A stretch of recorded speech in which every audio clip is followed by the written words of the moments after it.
Tata Tiago entry level கார்ஸ்லேயே one of the best build quality உள்ள car அப்படின்னு சொல்லலாம். குளோபல் என்கேப்ல 4 ஸ்டார் ரேட்டிங் வாங்கியிருந்தாலும் நிறைய ரியல் லைஃப் இன்சிடென்ட்ஸும் இதை எடுத்து காட்டுது. அந்த விதத்துல சமீபத்துல 25 அடி பள்ளத்துல விழுந்த பிறகும் டாடா டியாகோல இருந்து சேஃபா பேசஞ்சர்ஸ் வெளிவந்திருக்காங்க. அதை பத்தின இன்ஃபர்மேஷன் தான் இந்த வீடியோல பார்க்க போறோம். பட் அதுக்கு முன்னாடி கார் இண்டஸ்ட்ரியோட லேட்டஸ்ட் அப்டேட்ஸை குயிக்கா பார்க்கலாம். மஹேந்திரா நிறுவனம் தங்களுடைய காம்பாக்ட் எஸ்யூவியான XUV 300 காரோட ஃபேஸ் லிஃப்ட் வெர்ஷனை லான்ச் பண்ணிருக்காங்க. அதற்கான டீசரையும் வெளியிட்டிருக்காங்க. கூடிய விரைவில் லான்ச் ஆக இருக்கிற இந்த கார்ல ட்வின் பீக் லாகோவை தவிர எந்த விதமான பெரிய வித்தியாசங்களும் தெரியல. மாருதி சுசுகி நெக்ஸ்ட் ஜெனரேஷன் ஸ்விஃப்டோட குளோபல் லான்ச் இந்த வருடத்தோட டிசம்பர் மாதத்துல இருக்கும் அப்படின்னு செய்திகள் வெளியாயிருக்கு.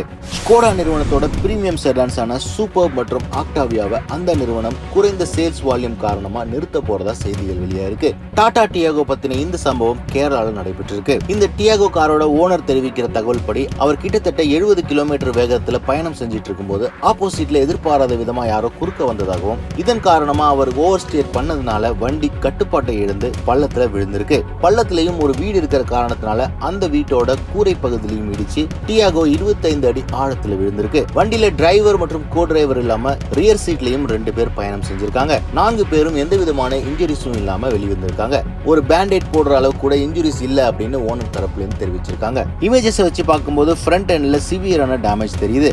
2 ஏர் பேக்ஸும் ப்ராப்பரா ஓபன் ஆயிருக்கிறதும் தெரியுது. மேலும் இந்த வண்டியை வாங்கும் சமயத்துல டியாகோவோட மைலேஜ் காரணமா இந்த வண்டியை பல பேர் சஜஸ்ட் பண்ணல அப்படின்னும் சேஃப்டியை ஃபர்ஸ்டா வச்சுதான் டியாகோ சூஸ் பண்ணதாகவும் இந்த காரோட ஓனர் தெரிவிக்கிறாரு. எது எப்படி இருந்தாலும் குளோபல் என்கேப் போன்ற நிறுவனங்கள் தர ரேட்டிங்ஸை விட இந்த மாதிரி ரியல் லைஃப் இன்சிடென்ட்ஸ் ஒரு காரோட பில்ட் குவாலிட்டியை சிறப்பா எடுத்து காட்டும் அப்படிங்கிறதுக்கு இது ஒரு உதாரணம். இது போன்ற விஷயங்கள் உங்க ஏரியால நடந்தது அப்படின்னா அது அடுத்தவங்களுக்கு தெரியப்படுத்தினா யூஸ்ஃபுல்லா இருக்கும் அப்படின்னு நீங்க நினைச்சீங்க அப்படின்னா carinfotamil@gmail.com அப்படிங்கிற இமெயில் ஐடிக்கு புகைப்படங்களை நீங்க அனுப்பலாம். மக்களுக்கு அவேர்னஸ் ஏற்படுத்தும் பட்சத்துல அந்த வீடியோவை பதிவிட முடியும்.